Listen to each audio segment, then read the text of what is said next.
Hello. Is my voice working? Great. And I guess we are live now. Hi everyone. This is so very weird because I'm not going to be able to see you, but you can see me. Welcome to, the first Consent Dojo with Shibari Study. I'm very happy to be here. A little bit nervous because this is a new platform for me. So, there's going to be a 30-second delay, and I will see your questions, who the moderator will be sending to me, but I won't be able to see your chat. All right? So, if you have questions or comments, please put it in the comments field, and I'll probably see it 30 seconds later. I'm Midori. A lot of people call me Auntie Midori. I hope you'll think of me as your Auntie Midori. And first episode of Consent Dojo. And this is going to be a regular event, and I'm glad for that. We have an hour together today, and if you're not able to watch this, all of it right now, you can watch the replay. And for those of you who are watching the replay, hey, hope you can join us live sometime. A little bit about me. I'm a sexuality educator. I also own an education company. I am 54 years old, middle-aged, Japanese-American woman from Japan, and I now live in San Francisco. I wrote that book, and blah, blah, blah, all the other stuff. You can go to planetmidori.com and figure out who I am. Anyhow, we are here to talk about consent, play, and life. We just have an hour. Can we address everything around consent in an hour? No, because this is a very complicated topic. Okay. So this is why we're going to have an ongoing conversation. An ongoing conversation and a way for each of us to increase our exceptional consent skills. I am so not the ultimate expert in consent. So why am I sharing this? Well, I've been spending a lot of time, 30 some years, playing and teaching. And in that time, I have had plenty of opportunity to make mistakes, to learn from the mistakes, to have conversations and discoveries. These are practical experiences based on my lived experience. I cannot tell you how to manage your consent skills. What I hope to do is to share practical tools and questions for you to consider. And if it would be helpful for you, I am going to also give optional challenges, optional homework, and things to think about. And if you're watching this in a replay and you want to pause this at any time and think about it, write some things down, that's great. Okay? If you want to watch this along with your partners or friends to have discussions, and you want to pause this at any point and talk about it, discuss it, I think that'd be fantastic. And any of my advice and tips I'm offering, feel free to take it, don't take it, and know that I'm coming from a place of wanting all of us to have better play. All right? So, pronoun, she, her. Let's see, any other information? Let's see. Yeah. This is exciting. All right, so consent. Okay. This has been a really amazing topic that I am glad that it is being talked about reality is that it has not been something that has been discussed a lot lately. We are in the bleeding edge of cultural change right now, in which we are centering the conversation around agency and consent. And I'm glad that that's happening. Because we are in this moment of a profound cultural shift, we are still in the phase of discovery, which is to say that I wish there were absolute do's and don'ts. There aren't. There are damn good do's, damn good ideas, and damn good ideas of not to. Your mileage will vary, context will vary. It is messy. In the process of discovery, though, it's not just the heartache and the challenges, but we also discover growth and joy. And let's center this upon the wanting of joy, wanting of delight, wanting of better. All right? I'm going to say again that I welcome you to put in your comments and your questions more specifically into the chat field. There is about a 30-second delay, so know that I may not be addressing yours for a little bit. I'm also possibly reading other questions, so please know that there's a delay. Yeah, it's a challenging topic, and I wish I could say it were easy. It's not. I wish I could say that there are hard and fast rules. And if somebody tells you that there's hard and fast rules of way to assure consent or way to fix consent violations or consent blunders, we are still in discovery. Perhaps 10, 20 years from now, we will look back to this conversation and say, God, they didn't figure that out. See, from my own personal history, when I think back to like 30 years ago when I was starting to play in a public arena, safe words were still kind of new then. And it certainly wasn't known by general public. And we were still figuring it out. So things that are best practices today, not long ago, we were stumbling over. So as we stumble over how to do things better, be kind to yourself. Let's be kind to ourselves. All right. So there's that. In terms of discussing consent, I know that because we're doing this in the platform of Shibari Study, and thanks Shibari Study for making this happen, there's a tendency to focus on this around play. But I challenge us to consider consent in the everyday. Consent in the everyday, in every little action, in every human interaction, okay? One, we spend more time, probably, there may be the lucky few out there, I don't know, not for Auntie Midori. I spend more time in the ordinary living life than in playtime, right?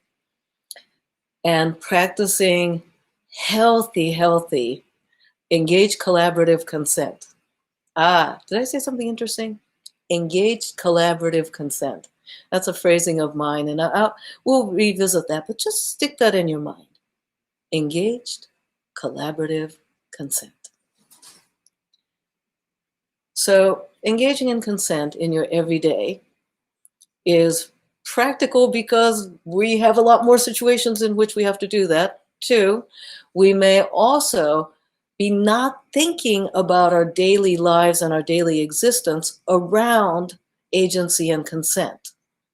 But what if we started thinking about that? Is it possible we may start to make better life decisions?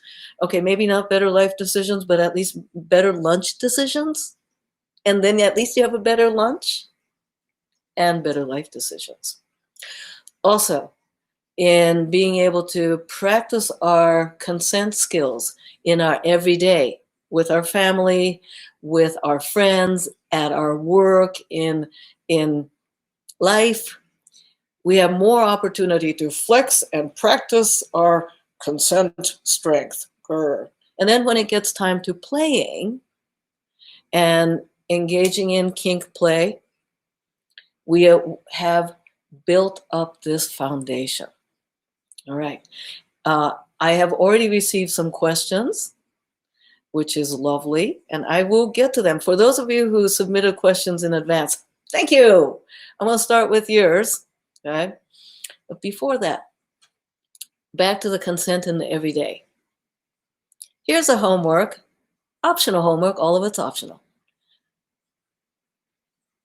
I want you to start noticing in your everyday how many opportunities we have for engaging in consent.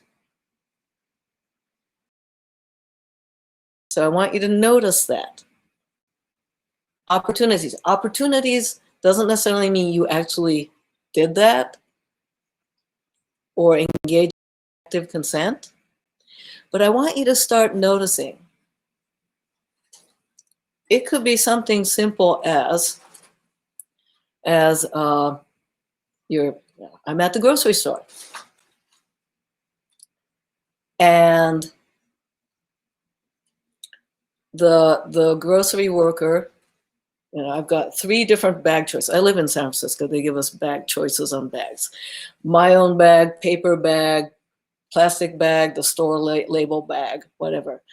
And the shop person just starts loading my milk, my cereal, my veggies, and all of that into a bag. What does this have to do with consent? Well, in this little action, I did not engage in speaking up for, I just let it pass, right? And speaking up for it, they didn't give me an opportunity to have a choice and consent in which grocery bag. All right, so that's a pretty minor thing. But if I start to notice it, grocery bag, they didn't ask, I didn't say. I let the choice be somebody else's when by right I had the say in which grocery bag. That's a small thing. But I just noticed that I didn't advocate for my grocery bag choice. All right. Small, silly, what's the point? My consent wasn't violated. But it's the small pieces. Did I advocate for myself? Was this a situation where I had a choice in the matter? Okay, let me give another example. I'm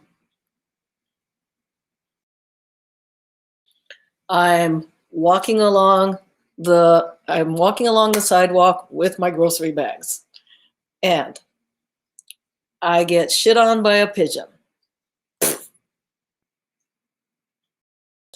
Did I have a choice in the matter and opportunity to advocate for myself with the pigeon shit bag full of groceries? No. Was it a crappy experience? Quite literally shitty experience. But did I have a choice in the matter? No, that was not an opportunity for potentially engaging in consent behavior. Grocery store? Yes. Pigeon shit? No.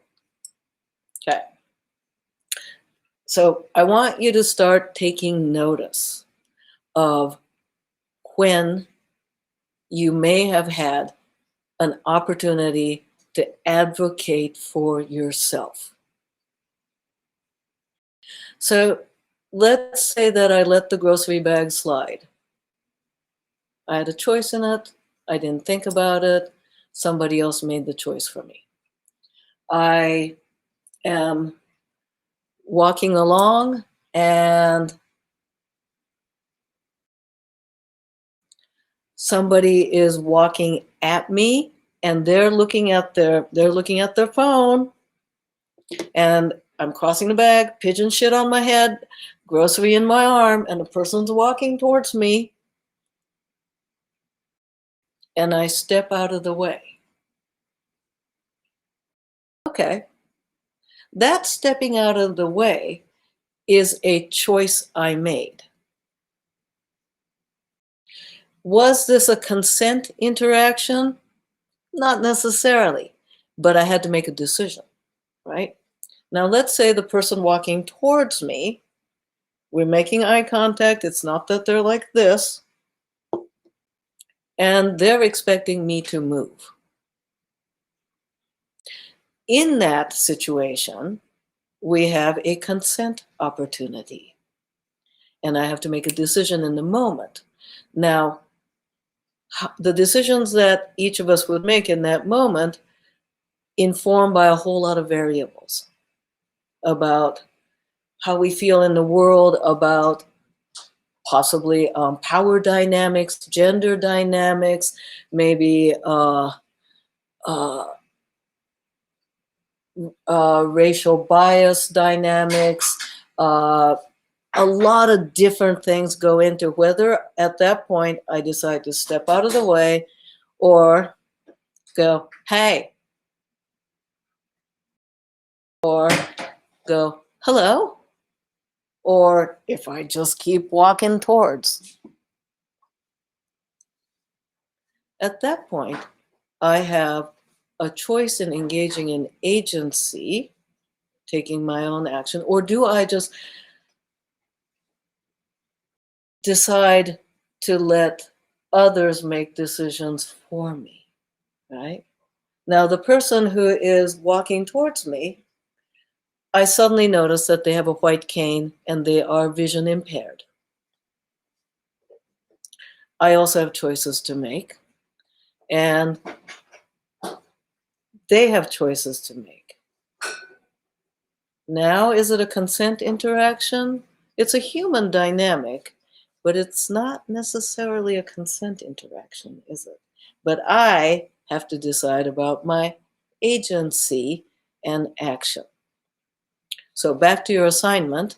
As you're going through your everyday, I want you to think about how many opportunities you're presented with consent engagement.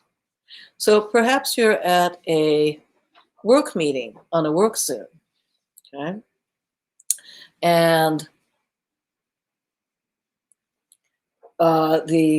your boss says,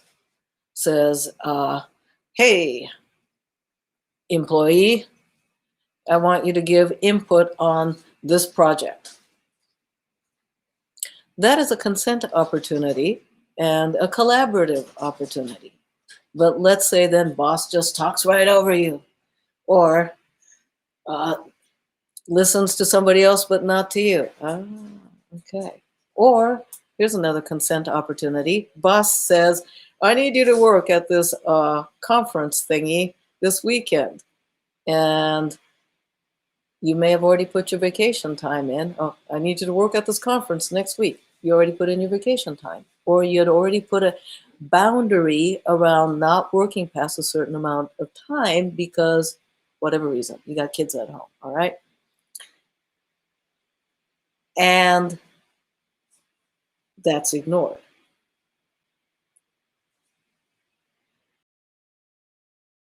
That was a consent opportunity. I want you to think about the interactions, how many we have, whether you take it or not, whether I let the grocery bags go or not. So getting into a habit and a practice of noticing when one has agency, one has choice, and one has a consent opportunity. I just want you to think about that. And if you're a journaler or writer, well, maybe you want to start taking notes on that. And were there opportunities in which we could have done better in our agency, self-advocating, and consent? Agency, self-advocating, and consent. Could we have done better in our day-to-day? By practicing this, by me practicing with my grocery store person and the checker, really, really lovely human, right? And yet they ended up making the choice for me and not asking me. What was my part in that? Yeah. So all of these, by noticing these every day in tiny little ways, it gives us more confidence and skill to say in the middle of play or at the beginning of play to say, hey, today, you know,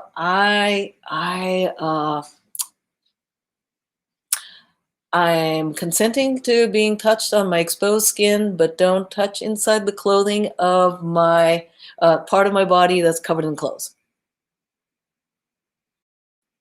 Ooh, and what if I had a full hood and naked otherwise? So that just means don't touch my face.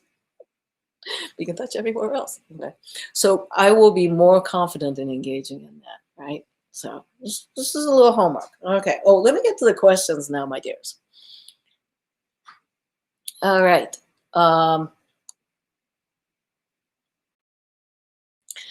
Well, good question. Is it possible to give fully informed consent with an activity you've never done before? No. Oh, wait, let me think about that. No. And mind you, I'm reading these, so I'm not going to be getting full background information, but fully informed consent. Can you be fully informed on a thing that you have not done? You be fully informed? Not even getting to the consent part. All right, can I be fully informed in, here we go. Let's say you are asking me to do My Little Pony bondage play, in which you're going to dress me as My Little Pony, and I'm going to be your little pony, and going to do rope bondage and veterinary role play.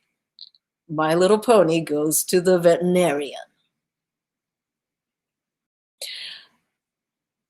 I have never done pony play bottoming, which is say I've done pony play topping. I've never done pony play bottoming. I have never been in a furry suit. I've been in an octopus suit. Yes, I had one. But I've never been in a furry suit. I have never done veterinary role play as the animal. I've done it on the other side. Rope bondage, okay, done that. But there's a lot here I don't know. And I could research the hell out of it, but will I know how that feels physically and emotionally? No. Also here, when you say consent, I can consent to, hey, I like you and I want to do this thing with you. I consent to an exploration with you. I can't guarantee my emotional outcome in same way that you can't guarantee either of our emotional or experiential outcome. I can consent to spending time with you, and I can consent to the hope of having fun with you. But can I be fully informed as to what might happen and how it will feel? No. I can fully consent to the potential of spectacular failure with you in hopes of fun. So when you say fully informed consent, does that mean does that mean I will know all the nuances of what I will experience? No. But I can consent to doing something with you. I will consent and agree with you that the outcome is unknown.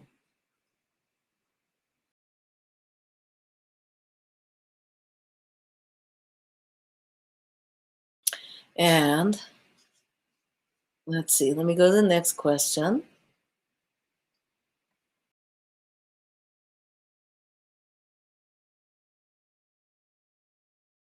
Depth of consent requirement of discussion for a short-term partner, i.e. at a rope jam.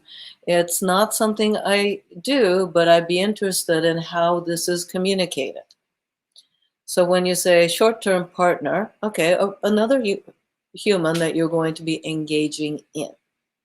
So depth of consent and requirement of a discussion. So discussion is required, right? I would also suggest that the discussion be done in the language that the two individuals are, or more. I'm going to assume for two, but there might be more, but let's talk two because it's just easier to start with. The language that is most emotionally clear for the parties involved. Okay. And I'm specifying the language here because I know I'm speaking with an international audience. And let's see. I speak Japanese and English. Now, I do a tourist level of German.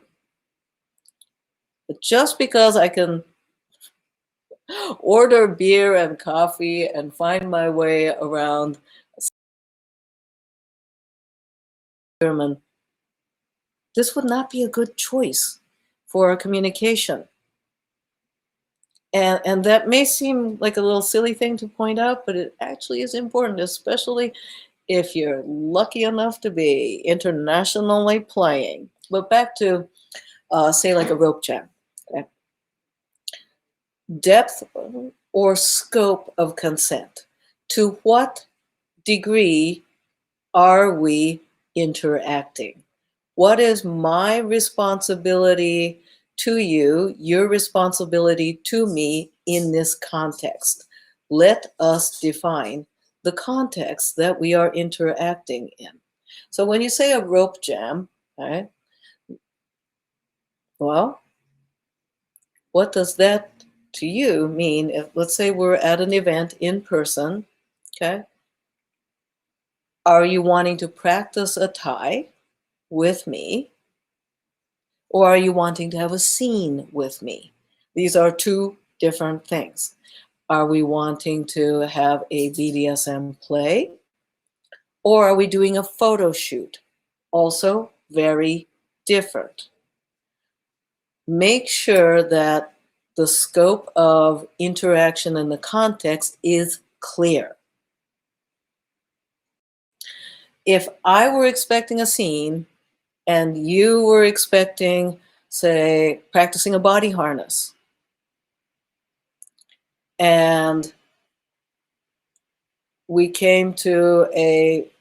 connected at a rope jam, and you said, hey, want to do rope? Like, yeah. Okay. I want to do this body harness. I go, yeah. In my head, I am still expecting a play scene, aka emotional and or sensual and or sexual interaction. You may have a very different idea of what that is. Spell out the context and the range of expectation. When I say range of expectation, I don't mean about this body tie. I don't mean like, do a sideways suspension or do a crab tie. No. Talking about what is the scope of our interaction.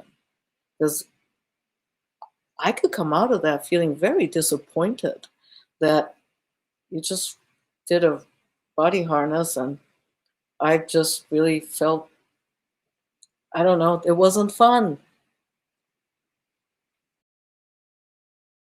So before consent, If you're taking notes, please write this down. Expectation management. What is your expectation? We have a tendency to focus on body shapes, positions, and ties. But what about the expectation? You wanted to practice and meet a new human being as a friend, and I wanted a emotional, sexual, erotic rope bondage scene. Very different expectation. So if we went into playing without understanding expectation and managing that and having mutuality and expectation, we consented to two totally different things, right?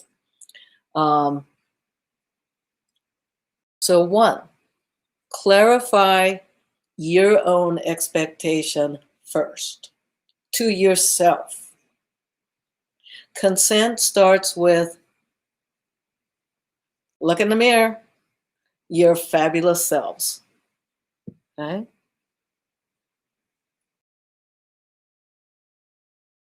What do you expect?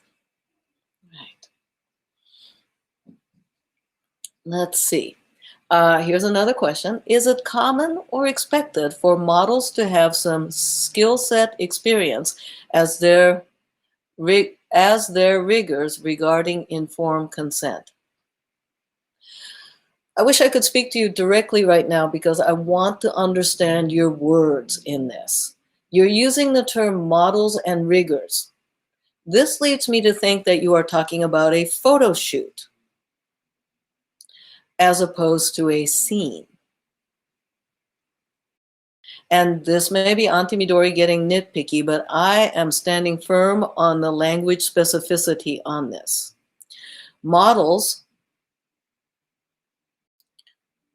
or modeling, an individual who is modeling, I tend to think of as either a person who's assisting in a demonstration or a person who is collaborating in a photo shoot. When I think the word model or modeling, and it's been a concern of mine lately that I hear people using the term bottoming and modeling interchangeably. So again, with expectation management, when somebody were to say to me, can I model for you? I need to understand what you mean by this. Does this mean you are looking to assist me during a class? Or are you actually trying to say, I want to receive rope from you in a play and emotional and or erotic interaction? I also find myself, the term rigor, by the way, using it around rope play in the way it is today, commonly, is actually quite new, right?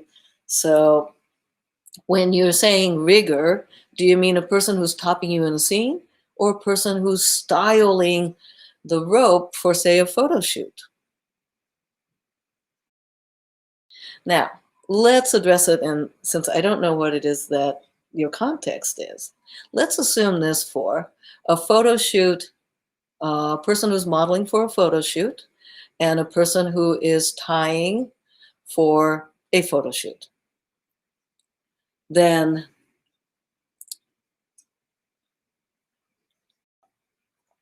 the informed consent.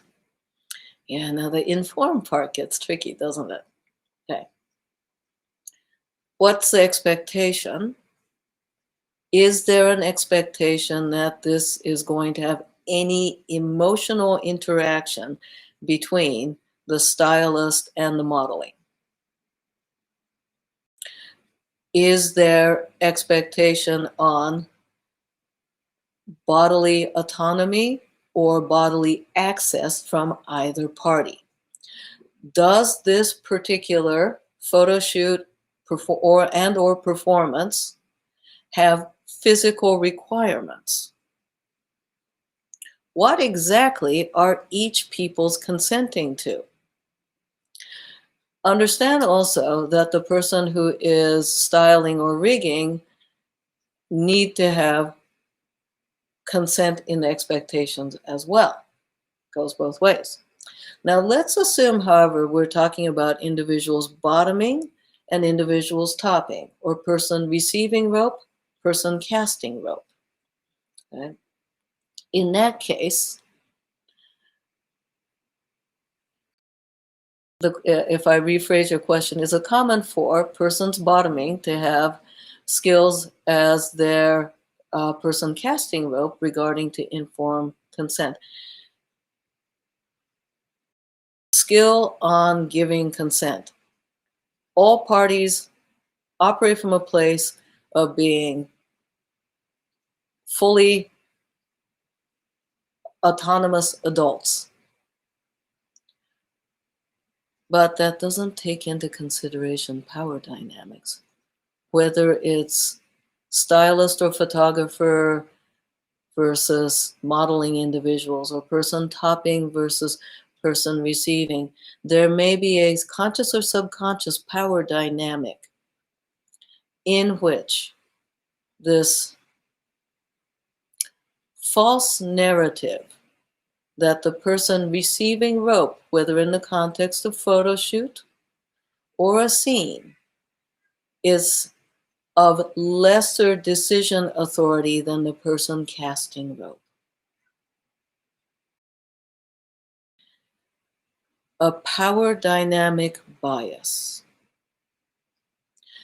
Just because a person engages in dominance in a shared collaborative scene does not mean that they are the better person or have ability to make better decisions. Or let me put it another way. Just because a person can, um, tie circles around anything doesn't mean that they, A, have good communication skills, B, understand consent or agency, or C, have did I mention communication skills? Yeah, okay. We're all grown-ass adults in this. Engage in self-advocacy.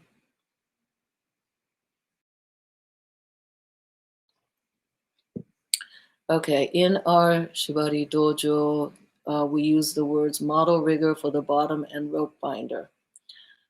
Okay, I'm still confused. Context and expectations. Is this in practice where there's no emotional interaction? I'll be honest, I'm really uncomfortable with interchangeably using the word model as somebody bottoming.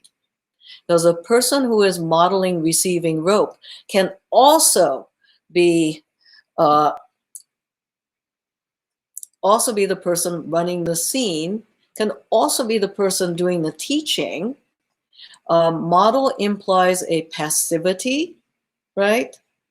Also non-emotional engagement. So is this a practicing where the person casting the rope is, say, doing the teaching of it, right? I'll give you another variable here. What if I want to run the scene? Okay, I'm going to throw some wrenches in here. The assumption is that the person receiving rope is of decision hierarchy, right? Decision hierarchy and power dynamic, the follower. But must it always be that? So is it possible that I run the scene? Is it possible that I run the scene and tell you how to tie me up? And in terms of a play scene dynamic, you are submitting to my dominance while engaging in casting rope upon me. So if you are to use the word model, be very, very cognizant of what that bias and assumptions, and do you mean those assumptions, or are you just using that word out of habit, right? Okay. So, and if a person is rigging or casting or putting on rope, they might not be the boss of the scene or the instructor or the art director. Okay, let's see. Oh, such good questions. Okay, and here's one. How to deal with barriers that the top has, like being bad at reading body language or being really impulsive. Okay, let's see. Let me read this. How to deal with barriers that the top has, like being bad at reading body language or being really impulsive. I feel like those are two different things that's being asked here, so I'm going to separate that. All right. I'm going to connect this too. Good questions to ask. Somebody asked about good questions to ask for quick pickup scenes. All right. Let's see. All right. Good questions to ask during pickup scene, because this will connect to if you have a hard time reading body language. All right. When you're doing this kind of play, when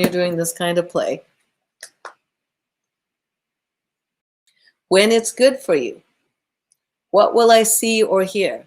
What do you look like or sound like when it's good for you? And then offer mine. When this kind of experience is good for me, this is what I look like, sound like when it's good for me. Also, what do you look like, sound like when it's not good for you? And not good for you doesn't mean bad, okay? Not good for you means it can also include boring. Beige. You know, beige is a safe word. Okay. So, what do I look like and sound like when not good for me? What do I look like, sound like when good for me? What do you look like, sound like when good for you? What do you look like, sound like when not good for you? Look like, sound like. I'll say that again. What will I see and hear? What do you look like, sound like? And this doesn't mean happy, or I'll look happy. Okay? Check this out. In the middle of rope bondage, if I'm topping or casting rope and I look like this,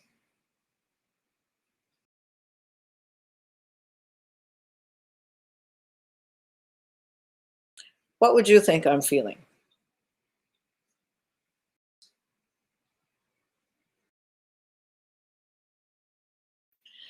Does this look like a happy face to you? It is. It is my happy face. I am so concentrating on you that I am having like the librarian frown face going because of my concentration. And I am having good time, but you wouldn't know that if I didn't tell you. And you might start worrying because you may be making a best possible assumption. Now, what I'm getting to with the person being bad at reading body language. Now, the original questioner said when the top is bad at reading body language, but it's not just about the top, the person topping. It's about the person bottoming as well. Reading each other's body language is profoundly important. Profoundly important. Because if you're bottoming or if you're receiving rope and the person who's casting rope onto you is not having a good time in a scene context, is that a good scene? Do you care? Do you care around the consent of all parties? Consent in a scene isn't just about the person's receiving rope. It's all peoples involved in that agreement of play, interaction, photo shoot, performance, or teaching. No one is as good at reading body language as we think we are. Some of us are just a little more honest that we suck at reading somebody else's body language. Remember this face? I look constipated, right? I'm not constipated. It's me having a good time. That's my good time face. It is. And it's hard to believe. Also, if in the middle of play, if you were to insist that that the other person will know what your happy looks like, that's not fair. I don't know what your happy looks like. And if you're not happy face, now what does if you're not happy face, I'm also going to be just as likely to not be good at reading it. If I want to engage in mutual, ongoing, engaged, collaborative consent, I want as much information as possible, knowing that I can't possibly have all information. But at least let me know what I'm going to see and hear, when it's good, when it's bad. And you might say, oh, I'll give you a safe word. Do you know how long it takes for feels and facial expression and vague discomfort to be translated into a safe word? For some people, it's very difficult to go there. Having a safe word is an emergency brake. Your car's already careening towards a cliff.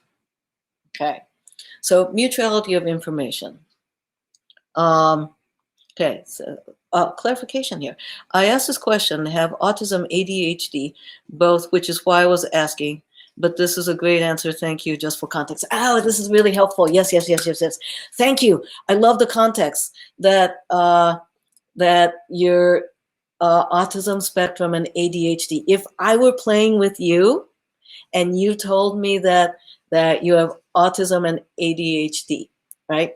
Here's my question is, then I can say with that information, okay, I've read a little bit just in the news, but I don't know what this means for you and our play.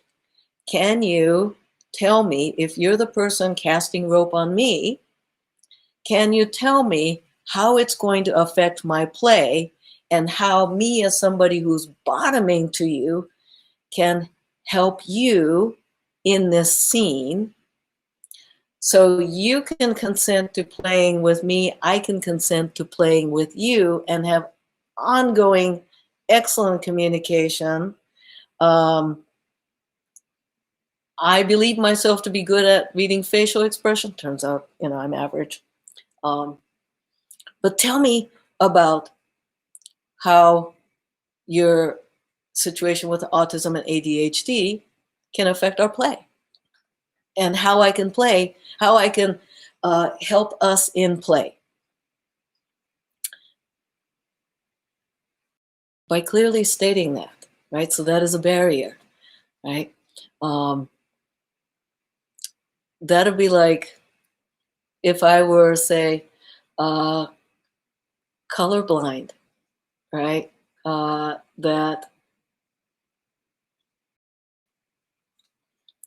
This is actually a real situation. Let me back up. Playing in a dark nightclub. Now I am not capable of reading skin tone. That I cannot see the change in the color of your skin because there's weird red and purple light and it's dark. Now I have situational visual limitation. I'm not going to be able to tell. Oh no.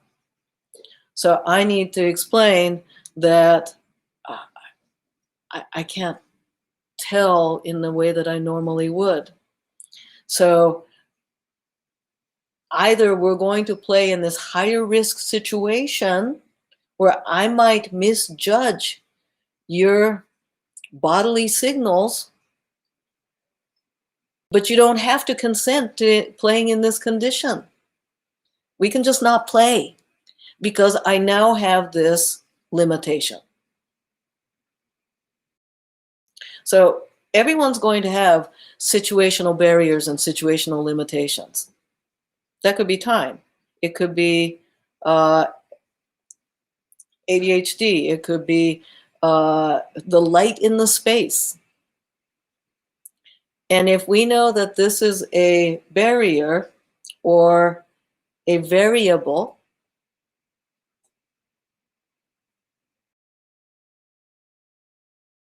neither of us have to consent. And by me bringing up these limitations, say the wacky light at the nightclub, and that is not suitable for today. We don't have to play today. Let's hope there's another time. Oh, so many good questions. Okay. How do you gauge, ask for a new partner's interest or boundaries in play? Oh my goodness, that is like that's actually something I address over an entire weekend. However, can I table that one for when we have more interactivity? I would like in some future opportunity to have greater interactivity in our Consent Dojo, as well as various other Shibari study-based work. Also come over to my Patreon. You can come by the office hours. This is such a simple question that requires a lot more tricks and good conversation skills. All right. Is there any safer way to negotiate consent mid-scene? For example, you don't pre-negotiate something, but the idea occurs to you while playing. Can you trust the consent of someone in subspace? All right. The question is, can you trust the person you are playing with, topping and bottoming, in various different conditions? It's not about in subspace, right? That's just part of the various conditions. Also, comment on subspace. Altered headspace are experienced by all participants if you're playing with full heart, right? Full on going into it. So whether you're topping or bottoming, casting or receiving, dominating or submitting, that if you're doing play right, you're in an altered state. All right. So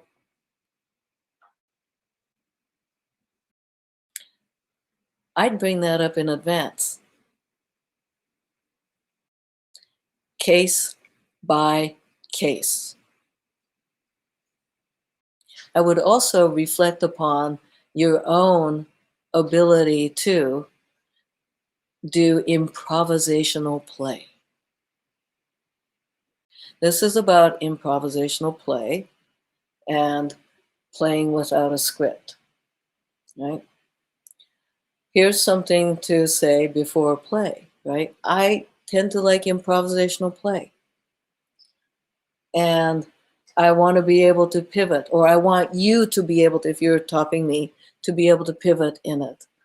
Is this something you're comfortable with? Now think about other situations in which we make decisions under altered brain. All right. If you consume alcohol, for example, if you've had a glass or two of wine, are you safe to operate a car? Probably not. Okay, if you just had that blood alcohol level. Am I able to make improvisational decisions on what I'm putting in for dinner, what I'm cooking for dinner? Probably yes. Okay. Again, context. Would you trust me to invent a menu while being stinking drunk. Actually, I invented a snack food like that the other day. It's called the salty pillow. Toasted marshmallow in Japanese seaweed, Korean seaweed. That was a drunk cooking invention. That was improvisational. What's the potential of harm in that?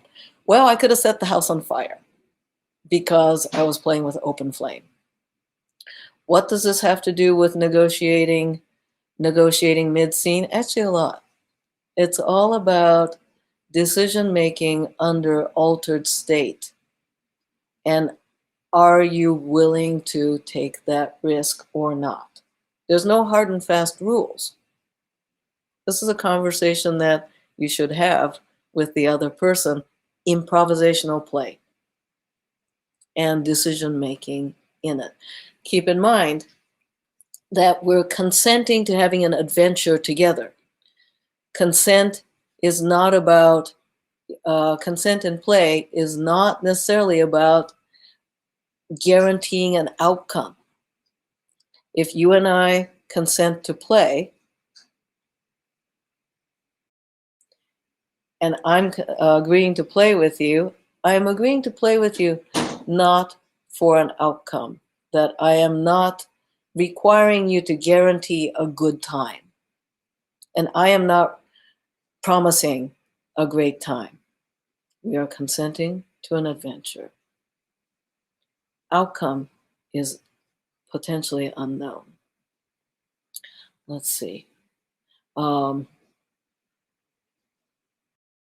I also throw into the pre-play conversation, along with look like, sound like, good and not good, is how are you going to let me know when you want more of something? And here's how I'm going to let you know when I want more of something. In discussing around consent, we tend to focus on the negative, but let's also just as much put attention also on what we want more, not just what we want, what we don't want, or what we want to stop, right? How are you going to let me know when you are play high as a kite from good play when you want more of something? Let the other person decide the how, because the modality of communication will change. Maybe in the middle of play, I'm a nonverbal person, and that can happen whether one is topping or bottoming. I may be nonverbal, right? In which case, how do you do this? Now, when I'm playing, and I'm topping, I will often get nonverbal.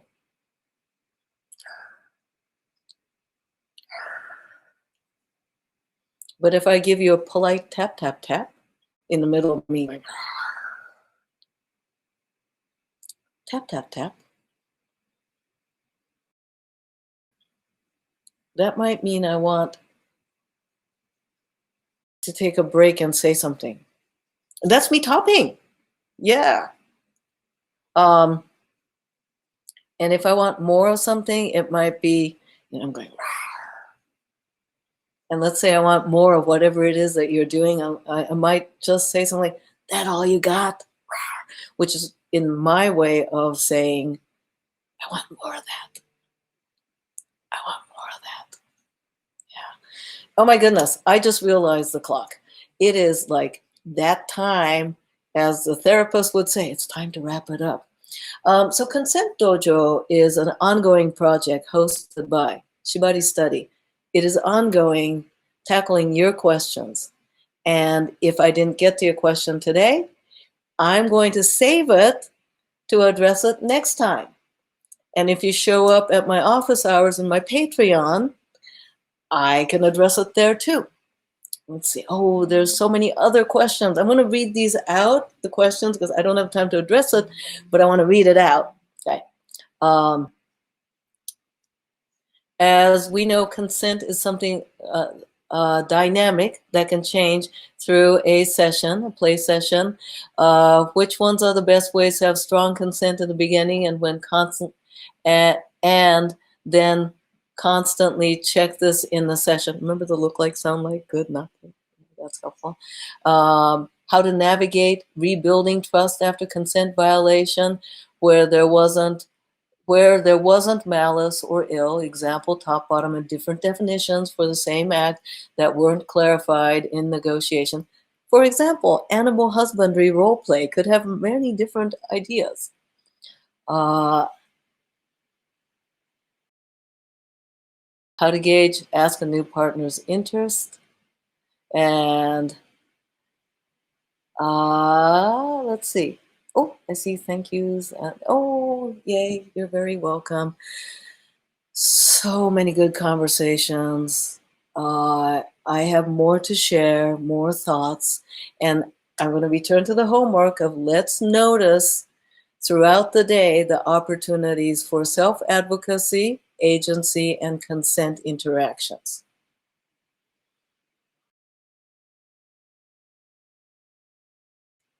And somebody wrote, this is all such good advice and food for thought. I've been doing this for 10 years and having a lot of new thought patterns around consent, communication, and self-advocacy.